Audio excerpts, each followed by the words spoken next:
Okay, so the record is on, and as I have always said, you should stop me if you think I am going too quickly, or you should stop me whenever you have problems or you need something to be explained again for your clarification and so and so. Okay, if you don't stop me, I occasionally ask you if you have any questions, but insofar there hasn't been any response, so I am obliged to keep going. Okay. All right. I didn't really finish this problem last time because I just found out that I used the conjugate beam method to calculate the displacement. And I don't think it's a point in this class to teach you another method to calculate the displacement. The conjugate beam is useful, but well, you really don't need to know another method. Okay, so what I can do now is I can perhaps give you the number so that if you really want to carry this out by yourself in your own free time, you may be able to do so. Okay, so delta C here, okay, is equal to 8493.3 over EI. And the displacement due to this unit load will be equal to, say, delta CC will be equal to 328.2 over EI. So that would mean after your compatibility equation will be delta C, capital C, plus delta CC multiplied by RC equal to 0. And we have, therefore, RC is going to be, because they are all positive, right? So RC itself is going to be minus 8493.3 divided by 328.2. Okay, so that gives us minus, oops, I'm sorry, it's a bad equal sign, minus 25.9 kilonewton. Again, this minus sign here is the indication of the direction of the reaction is opposite to the direction of the unit load that we apply. Okay, so because we apply the unit load in the downward direction, because to me it is very convenient, it feels natural, so it's only right that your result should be negative to indicate that the reaction should be in the opposite direction to the direction of the unit load. Okay, once we have that, this structure becomes determinate. So let me give you the more information, okay, in case you want to practice it yourself sometime. This, and then this, and then this. We have the external applied load as 16 kilonewton here. That doesn't look like 16 at all. 16 kilonewton here, and then 20. And now we have got the RC after the calculation that is equal to 25.9. So at this point, you see that we no longer have the indeterminate structure, okay? Everything becomes determinate, and we can proceed to analyze this beam as a simple beam. And with that, I obtain this equal to 3.1. And this is equal to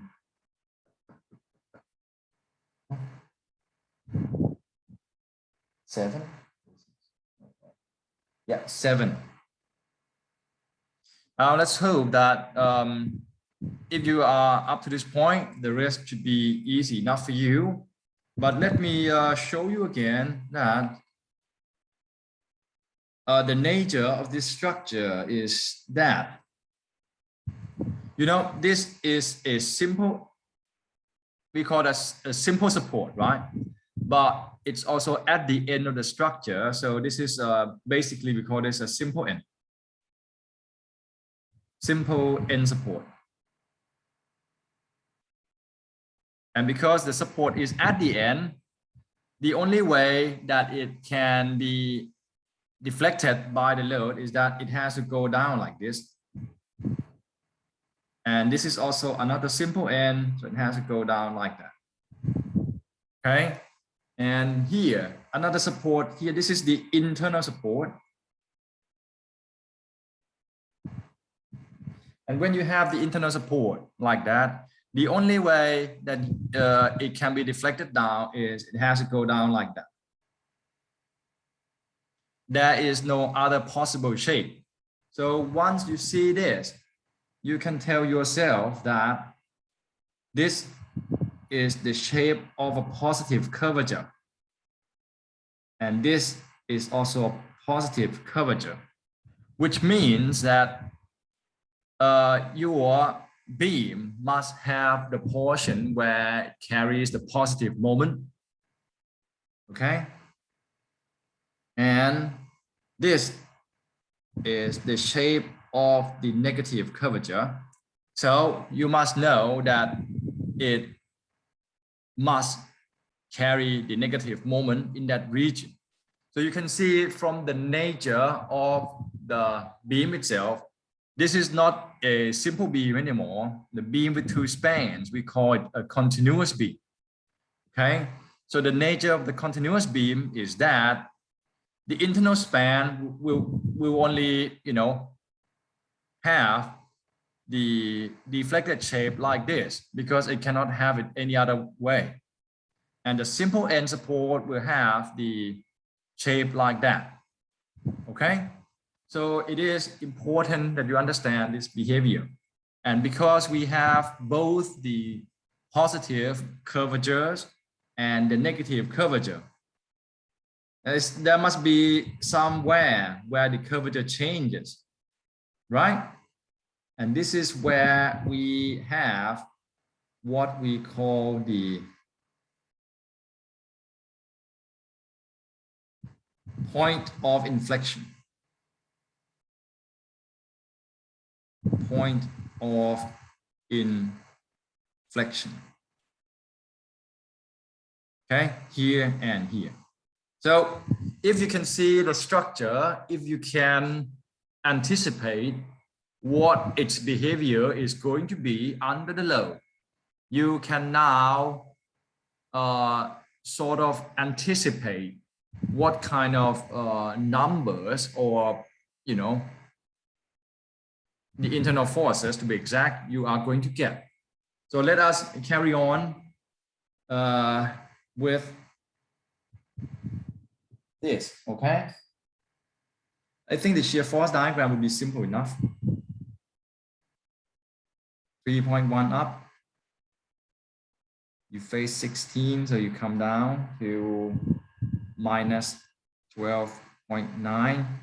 You go on and you face the reaction of 25.9. So it goes up 13. Then you face 20, so it comes down to minus 7. And then it closes down beautifully at that location. And now you can see that here is the positive shear area. Okay. And this is also positive shear area. So the first positive shear area should give you the positive moment, correct? Because this is this value is the area of the blue shear force diagram in the first part. Okay, so that is 15.5, and then you have the negative area.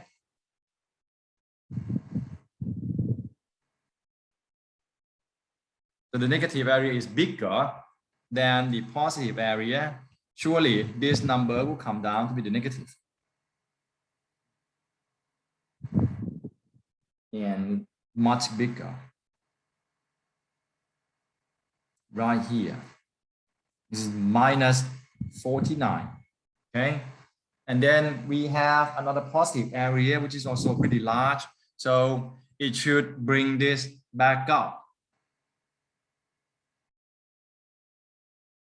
Okay, this negative area, bring this down. It's the accumulation of numbers. You should know that. This one goes up because of this to 55. And then the last negative area here should bring your bending moment diagram down to 0. Like this. Okay, so you know this sort of in perfect agreement with the deflected shape that we predict in the beginning. We have the negative. See, we have the negative curvature here. So you have the negative moment here. We have the positive curvature here and here. So we have positive moment here and here. Please, at least you should be aware of the fact that you no longer have a simple beam to play with, and you no longer have the bending moment diagram that will be only positive value. It's just impossible. Okay, you know, every time I see the bending moment diagram like this, you know, it just makes me feel so upset that I almost give you like 0 in the bending moment diagram portion, because this demonstrates the complete lack of knowledge. Okay, this is wrong.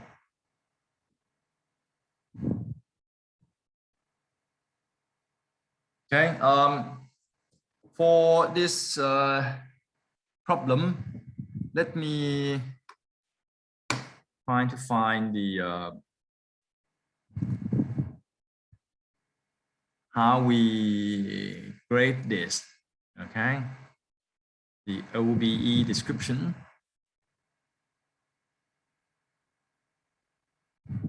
Generally, because the indeterminate problem is a huge problem. Okay, you can look at your OBE stuff. I don't know if I have it in here. Let me check. Okay, here we are. You see that I generally give this 15 points, okay, because it's a long process. The one before that, you know, the ability to analyze when, you know, the information is given. I've talked about this last time, that when the relevant displacement is given to you, you should be able to construct the compatibility by calculating the displacement due to the reaction, and so that it is only 5 points, okay, or 5%. And here the full scale of the indeterminate structure weighs about 15% of the entire semester outcome. So for those of you who really want to get it going, you must understand that if you can carry out the indeterminate structure, this weighs 15%. If you mess this up, it's also 15% more. And we have 5% more on the displacement on truss. Also, you know, you have to be able to calculate the truss actual and virtual stuff, okay? The actual load, that's 40% of 5 points. Virtual, that's 40% of 5 points. So you be the judge yourself whether or not that would be worth your effort. Okay. And on the calculation of displacement by virtual work on the frame, that's also another 5%. Then this 50% here, you can see the breakdown that if you can construct the primary structure, it's 20%. So coming back here, if you can create this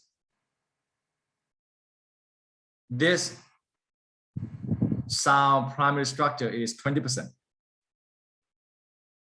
Okay. Here is 20% out of 15. So that's like 3 points. And then if you can construct proper moment equation with correct range for integration, so set up for the virtual work and so, you know, that's 50% of the entire thing. So you can see that if you can write your moment equation and so on and so forth, but somehow you cannot carry out your integration, you got 70% already. Okay. Let's say if you decided to use another method, it doesn't matter really. If I don't say you must use virtual work, I will grade based on that as well. And if you can carry out the compatibility equation and so, that's 80%. So before, you know, in the process, before you lead to this number, that's 50%. Before this number. And if you get this number correct, and this number correct, that's only 10%. So I weigh a lot more on how you can set yourself up to calculate the necessary displacement. And say you can say here that only, you know, can solve, if your results come out correctly for the indeterminate structure, the compatibility, and then further analysis, if I ask you to do, this weighs only 20%. So let's say, come back here, if this number is correct, you got 90% of the problem. Okay.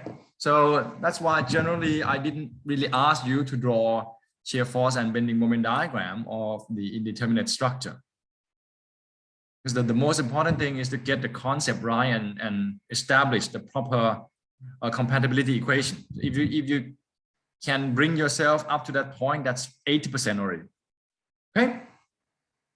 But you know, many would die along the way because as you can see, from the last active session, as soon as I asked you to start working on the virtual work, so half of the class disappeared. Okay, so I think that's it. So we are getting into the frame today. Okay, so this will be the first frame. Now, when you see a situation like this, if I don't say anything, it means that you have got to make a decision for yourself, because you can see that you can remove so many things. Okay, we now have 4 reactions.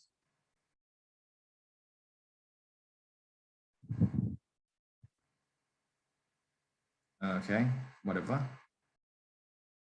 So you are free to actually remove, you can remove this guy, you can remove this guy. I wouldn't recommend that you remove the horizontal reactions because it will feel strange. Oh, actually you can as well. Oh, I'm sorry, I did it the other way around. You can remove this guy, or you can remove this guy. I wouldn't recommend you to remove the vertical reactions. That it's a proper thing to say, because it would feel awkward.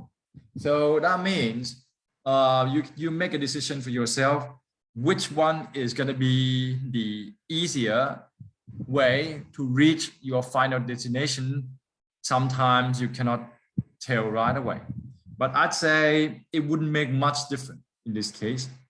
So you either have a choice to go for this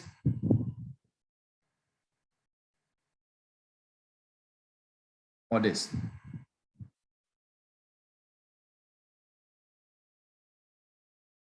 Okay, that would be sort of the easier way, the more practical way to try to understand this. Okay, so we proceed by the steps that I try to establish for you. Again, you know, I don't really care much about the steps that you use. If you do the self-study and then you find another textbook and it has a better way for you to deal with this, I would not mind at all.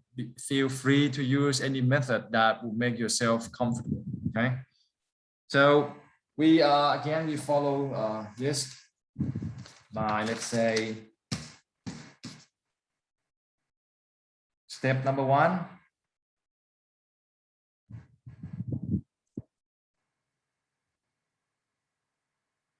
I should expand this a little bit. Can you see this? Okay. Primary structure.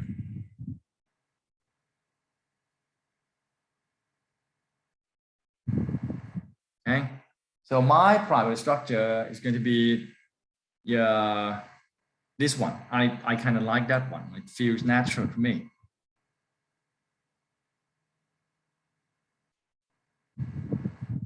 Okay, so this is going to be my primary structure. And let's say you should have the load with me. And as soon as I establish this primary structure, let me call this A, B, C, and D. I will have this displacement right away because I remove the horizontal reaction at D, which is here. And as soon as I remove this horizontal reaction, the corresponding displacement will occur. So the displacement at that location in that direction will occur. So we will have delta D. Okay, and that means we can also establish this primary structure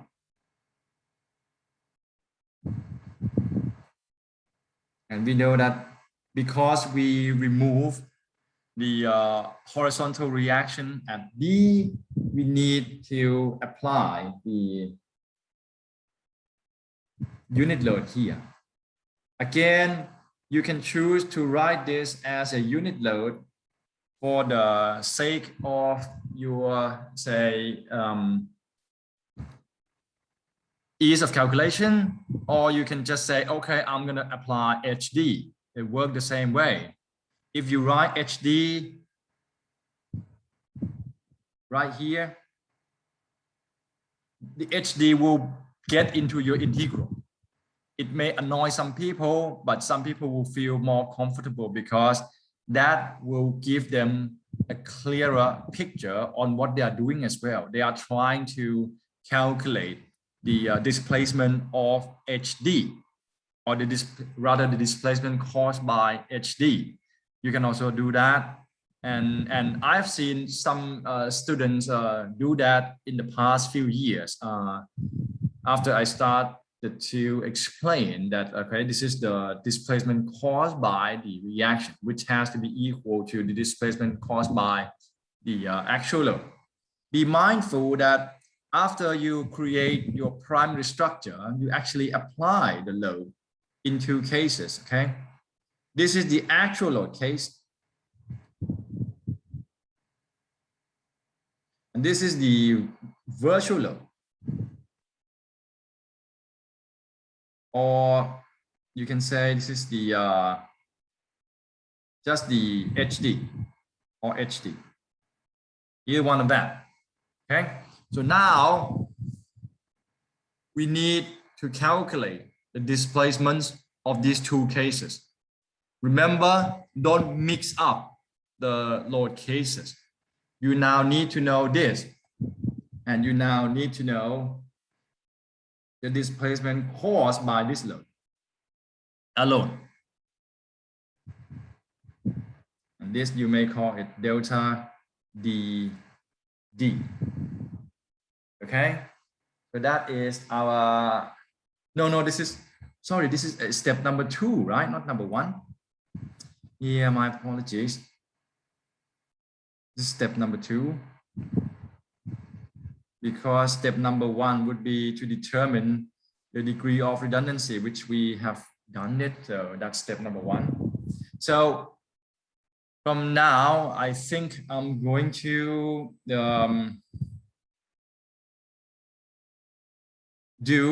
I wish I could keep this picture with the next page, but it's not going to be. So let me try to do the step 3 and 4 all together, because the step 3 is the calculation of delta D and step 4 is the calculation of delta DD.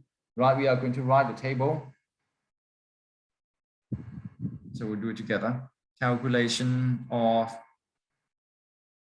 delta D and delta DD. Okay.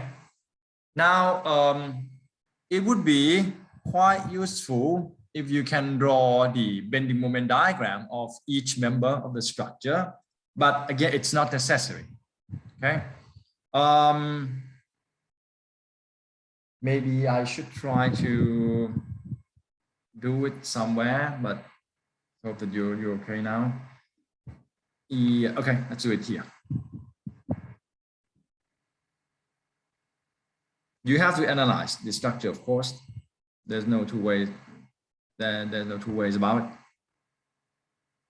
This is 30 kilonewton, and this is 4 kilonewton per meter. So naturally, that's 30, right?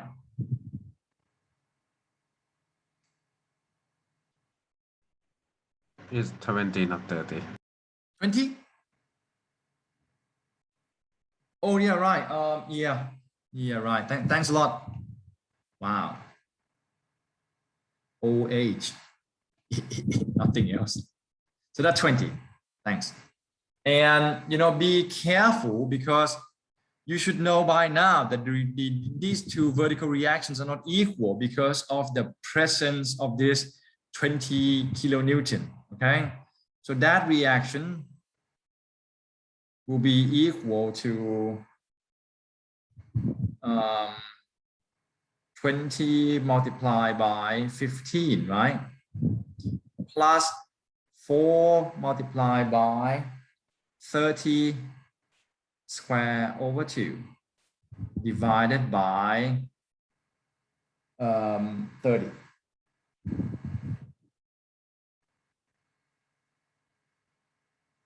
Okay, and that is 70. Okay, and like I say, it's not a good recommendation to use sigma Fy. Many of you do that or did that in the midterm exam and then mess it up. But yeah, I can only warn you, and you are the ones who either take the risk or not. But again, sorry. I'm running out of space. So the vertical reaction here is 50, okay? So now, if I want to draw this, let me try to spend time more effectively so that you get the better picture. This is 20, and then that is 20. And now you have 50 over here.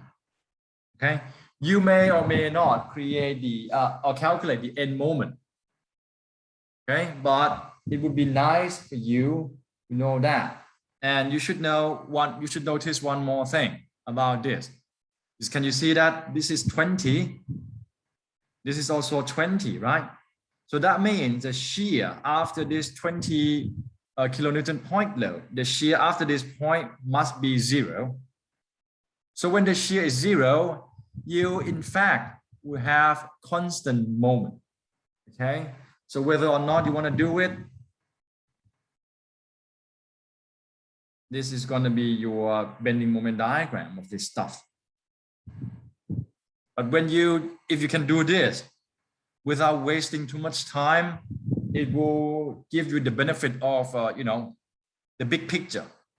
So this basically is this number here. It's just like you cut the free body diagram right at the external load. So the moment becomes 300. All right. So you see that for this portion, your moment equation will be 20x. And then for this portion, your moment equation would just be the value, constant value of 300. Okay, looks good, right? And then the second portion,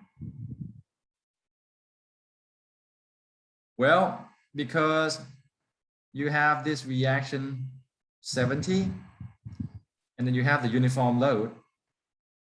And now you know that because from this,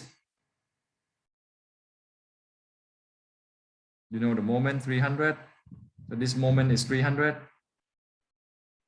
So I think because on the left side, you have 300 as a moment, and then you have 50, and then you have the uniform load. So if I would be the one to do this, I would integrate from right to left. Okay, and when you see the free body diagram, you now should be able to draw the or write the equation right away. Your moment diagram should be something like this. Okay, and this moment equation, you see the free body diagram, you should be able to know it right away. Okay, I can take the moment at any x point, right? And so the moment is going to be 70x, right? Begin here, so that multiply by x minus 4x squared over 2. Okay, does that bother you? Hope not. So let's move on to the next case. Okay, let's say I'm not gonna erase this, but I'm gonna move it somewhere.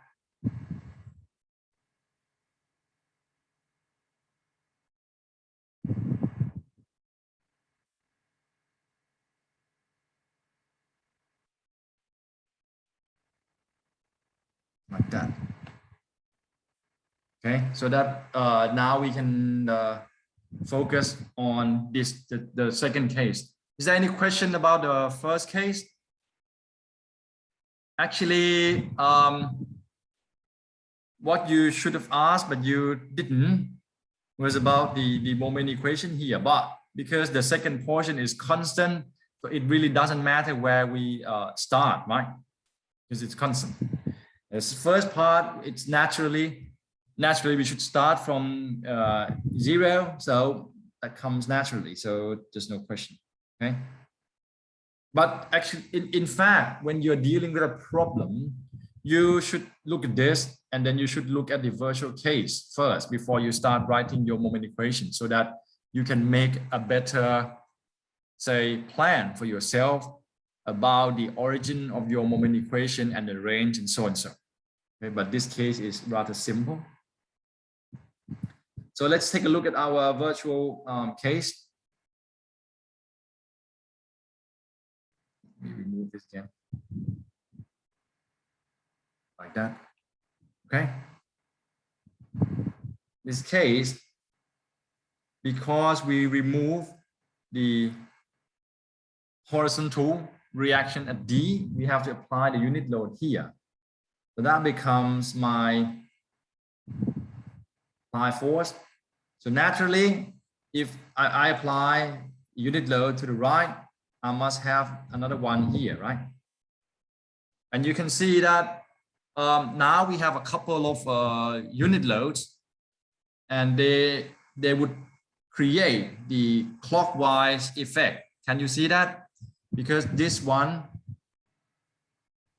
is going left, this one is going right. So together they would rotate the frame like this. So to counter this, we need the counterclockwise moment. So it moves like this. So that means I would need the one going up here and the one coming down here to form. You see, this one goes up, this one comes down. To that will form the counterclockwise moment. And because incidentally, for this frame, that's 30, so that's 30. So they have the same moment arm. So for this case only, this is 1 and that is also 1. So from that, you know, say this is the actual case. This is the virtual case. Now I have this.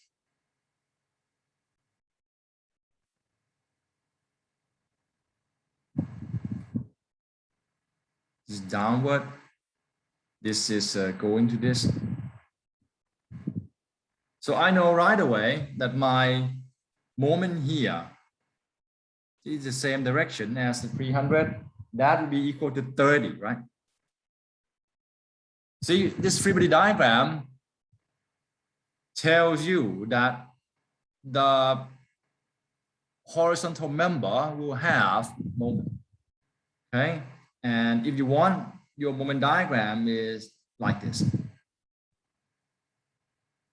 And for this is simply 1 multiplied by x, right? And another portion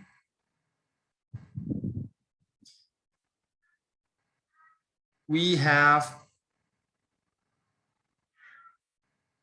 this, okay, which is also a unit load. Maybe I should write this here 1. And now you see this one goes up, goes down. So this one goes up. So coming down here, it comes down here. So we have a complete free body diagram in terms of a force in y direction. And then you see this is 1 and that is 1. So they form the counterclockwise moment. And we have to have this clockwise moment equal to 30, which you see it's equal and opposite to that moment. All right. So we have a, okay. That's a long time ago. So that's 30. Okay. So you see the bending moment diagram here is going to be 30 as well. And again, that is 1 multiplied by x. Be very mindful of the direction of the moment that you use. You're free to write the moment equation any way you like, but say if, okay, you look at this piece, this 20 is creating the upward moment. And if you say this is positive, the same moment, the moment in the same direction of the virtual case must use this sign convention. So this 1, it just pushes the structure to the left as well. So it's upward moment. I should say upward, but yeah, it's upward moment. So let's say this one, it goes to the left, it is up, okay? So if this 20x is positive, so is this 1x. Okay. If, let's say, if you apply the unit load, in this case here, if you apply to the left, all the direction of the moment will be in the opposite. So you must account for that. Okay. Remember that force is a vector and moment is also a vector. So you must always be mindful of the direction of both the force and moment. Now it occurs to me that the young generation struggle with vector. I've seen that in the past few years. So when you struggle with a vector, you will struggle with the direction of the moment as well. So be mindful of this, okay? That it doesn't matter which way you think it's going to be positive, but if you think this clockwise moment, because now 20 is pushing to the left, so it creates clockwise moment. If you say this clockwise is positive, you must say the same for the virtual case. Okay, so keep the same sign convention. This is what we say consistent. Okay, so say be consistent with sign convention. Okay. It would be sad that if you can establish a lot of things and you mess up the sign. And let's say if you swap your sign convention around, I will not give the full marks even though all the equations look correct. Okay, I would deduct like half of that because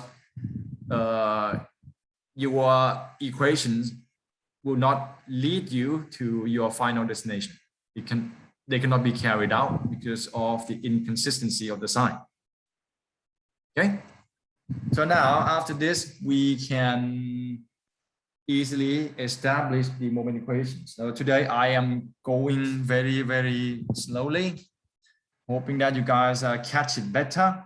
Okay, and now it is going to be the calculation of displacement in the frame, which we have done before, but this time we have the say the purpose to solve the unknown in the indeterminate structure. Okay, so I think it's a nice time to stop here because I cannot carry out the moment equation now. So I would like to know if you have any more questions to ask before we take a break.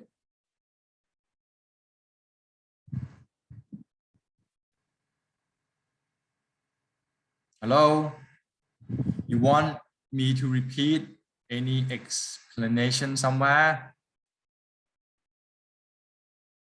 Hello? Crystal clear, club. Crystal clear. Thank you, Nampat. What about the rest? Maybe I should try to come up with another word that is exactly opposite of crystal clear, right? Maybe pitch dark.